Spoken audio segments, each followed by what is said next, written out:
Chittagong university of engineering and টেকনোলজিতে online admission কিন্তু শুরু হয়ে গেছে।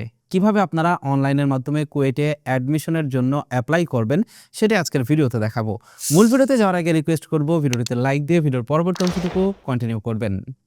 আবেদন করার জন্য আপনারা যা করবেন, আপনারা যে কোনো একটি ব্রাউজার ওপেন করবেন আপনার মোবাইল ফোন কিংবা কম্পিউটার থেকে। এই কাজটি আপনি মোবাইল ফোনেও করতে পারবেন, কম্পিউটার দিয়েও করতে পারবেন। আমি কম্পিউটার দিয়ে দেখাচ্ছি যাতে আপনাদের বুঝতে সুবিধা হয়। ইউআরএল বারে আপনারা টাইপ করবেন admission.kuwait.ac.bd। আপনাদের সুবিধার জন্য লিংক ভিডিও ডেসক্রিপশন বক্সে দিয়ে রাখবো। এখানে ক্লিক করলে দেখতে পারবেন আপনাদের সামনে ঠিক এরকম একটা ইন্টারফেস চলে আসবে। এবার এইখানে আপনারা দেখতে পারবেন এলিজিবিলিটি চেক অ্যান্ড অ্যাপ্লাই নামের একটা অপশন রয়েছে।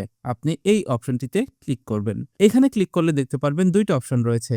একটা হচ্ছে HSC Alim equivalent national curriculum Bangla এবং ইংলিশ ভার্সন। আরেকটা হচ্ছে GCE O level and GCE A level English medium. তো যারা ও লেভেল এ লেভেল করেছেন তারা এই অপশন থেকে আবেদন করবেন। যারা এইচএসসি আলিম ইকুইভ্যালেন্ট বা ন্যাশনাল কারিকুলামের মাধ্যমে বাংলা ইংলিশ ভার্সনে পড়াশোনা করেছেন তারা এই অপশনটি সিলেক্ট করবেন। তো এখান থেকে আমি এই অপশনটি সিলেক্ট করলাম। এবার এইখানে ক্লিক করার পর আপনি দেখতে পাচ্ছেন আপনাদের সামনে ঠিক এরকম একটা ইন্টারফেস চলে আসছে। এবার আপনাদের যে কাজটি করতে হবে, শুরুতে এখানে আপনার এইচএসসি বোর্ড সিলেক্ট করতে হবে। তারপর এখানে আপনার এইচএসসি পাসিং ইয়ারটা সিলেক্ট করতে হবে। এরপর এখানে আপনার এইচএসসি রেজিস্ট্রেশন নাম্বার দিবেন, এইচএসসি রুল নাম্বার দিবেন। একইভাবে এসএসসির এখানে আপনার বোর্ড সিলেক্ট করতে হবে। এখান থেকে এসএসসির পাসিং ইয়ার সিলেক্ট করতে হবে, এসএসসির রেজিস্ট্রেশন এবং এসএসসি রুল নাম্বার এখানে দিতে হবে। ফর্মটা সঠিকভাবে পূরণ করার পর আপনি যেটা করবেন, এখান থেকে চেক লেখাতে ক্লিক করবেন। চেক লেখাতে ক্লিক করলে দেখতে পারবেন আপনি যদি এলিজিবল থাকেন তাহলে এখানে লেখা চলে আসবে কনগ্রাচুলেশনস এবং আপনার নাম চলে আসবে। তারপর লেখা চলে আসবে you are eligible to apply. এবার আপনি এখান থেকে অ্যাপ্লাই নাও এই লেখাটিতে ক্লিক করবেন। এবার আপনি দেখতে পারবেন এখানে এন্টার ইউর মোবাইল নাম্বার লেখা চলে আসছে। এবার এইখানে আপনার মোবাইল নাম্বার দিতে হবে এবং মোবাইল নাম্বারটা যেন সঠিকভাবে আপনি এখানে দেন, মোবাইল নাম্বার যেন ভুল না হয় সেটা আপনাকে এখানে খেয়াল রাখতে হবে। এইখানে আপনি আপনার মোবাইল নাম্বার দিয়ে সেন্ড ওটিপি লেখাতে ক্লিক করবেন। এবার দেখতে পারবেন আপনার মোবাইল নাম্বারে একটা ভেরিফিকেশন কোড চলে গেছে। সেই ভেরিফিকেশন কোডটি আপনি এখানে দিয়ে ভেরিফাই লেখাতে ক্লিক করবেন। এবার আপনাকে এখানে পাসওয়ার্ড সেট করতে বলবে। এইখানে আপনি আপনার পাসওয়ার্ড সেট করে দিবেন। পাসওয়ার্ড দেওয়ার সময় আপনাকে মাথায় রাখতে হবে পাসওয়ার্ডটা যেন অবশ্যই 8 থেকে 60 ক্যারেক্টারের ভিতরে হয় এবং অ্যাটলিস্ট ছোট হাতের এবিসিডির যে কোনো একটা অক্ষর থাকবে, বড় হাতের এবিসিডির যে কোনো একটা অক্ষর থাকবে, যে কোনো একটি নাম্বার থাকবে এবং যে কোনো একটি স্পেশাল ক্যারেক্টার থাকবে। এরকম সংমিশ্রণে আপনি 8 থেকে 60 ক্যারেক্টারের ভিতরে একটা পাসওয়ার্ড এখানে টাইপ করে দিবেন। তারপর আপনি এখান থেকে সাবমিট লেখাতে ক্লিক করবেন। এবার আপনি দেখতে পারবেন আপনাকে লগইন অপশনে নিয়ে আসছে। এবার এখানে আপনার ইউজার আইডি এবং পাসওয়ার্ড দিয়ে আপনি লগইন লেখাতে ক্লিক করবেন। লগইন করলে দেখতে পারবেন আপনাদের সামনে ঠিক এরকম একটা ইন্টারফেস চলে আসবে। এবার এখান থেকে আপনি শুরুতে সিলেক্ট করবেন গ্রুপ।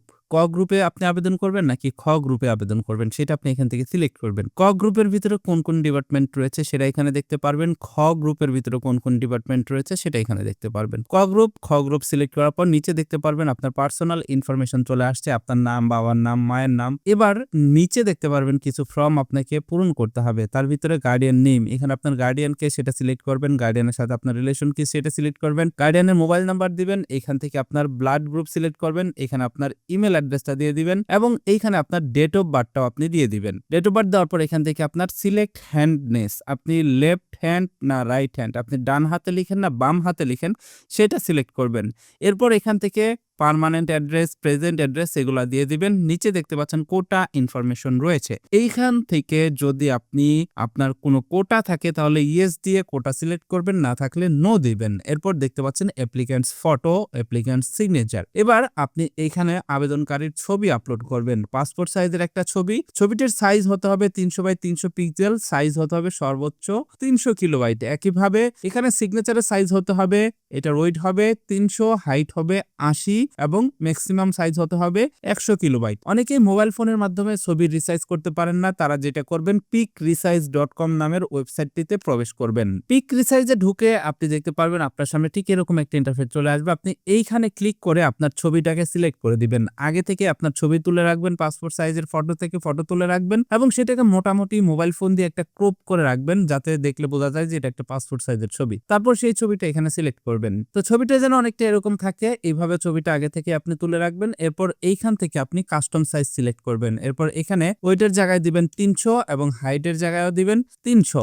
একইভাবে এখানে যখন আপনি সিগনেচার সিলেক্ট করবেন তখন ওয়েটের জায়গায় দিবেন 300, হাইটের জায়গায় দিবেন 80। নিচের দিকে আসলে এইখানে দেখতে পাচ্ছেন আপনার একটা অপশন রয়েছে I am done resize my picture. এইখানে ক্লিক করার আগে আপনি চাইলে এখানে সর্বোচ্চ সাইজ যেটা সেটা দিতে পারেন, যেমন ছবির ক্ষেত্রে সর্বোচ্চ সাইজ 300। এটা দিয়ে আপনি এই অপশনটিতে ক্লিক করবেন, দেখতে পারবেন আপনার ছবি রিসাইজ হয়ে গেছে। আপনি সেভ টু ডেস্কে ক্লিক করে আপনি ছবিটিকে আগে থেকেই সেভ করে নিতে পারবেন। ছবিটি সেভ করে আপনি এইখানে এই যে চুজ ফাইল নামের যে অপশন রয়েছে এই জায়গাটাতে ক্লিক করে আপনি ছবিটা সিলেক্ট করে দিবেন। এরপর একইভাবে অ্যাপ্লিকেন্ট সিগনেচারের জায়গায় চুজ ফাইলে ক্লিক করবেন এবং আপনার সিগনেচারটা সিলেক্ট করে দিবেন। সকল কিছু দেওয়া হয়ে গেলে আপনি এখানে সাবমিট লেখাতে ক্লিক করে দিবেন। সাবমিট লেখাতে ক্লিক করলে দেখতে পারবেন এখানে আপনার অ্যাপ্লিকেশন প্রিভিউটা চলে আসবে। এখানে দেখতে পারবেন আপনি যা যা এতক্ষণ দিলেন সকল কিছু এখানে চলে আসছে। এখান থেকে আপনি সবকিছু দেখে নিবেন। সবকিছু দেখার পর আপনি এখান থেকে আই কনফার্ম এই লেখাটিতে ক্লিক করে আপনি কনফার্ম এই অপশনটি সিলেক্ট করে দিবেন। এরপর এখান থেকে সেভ অ্যান্ড পে লেটার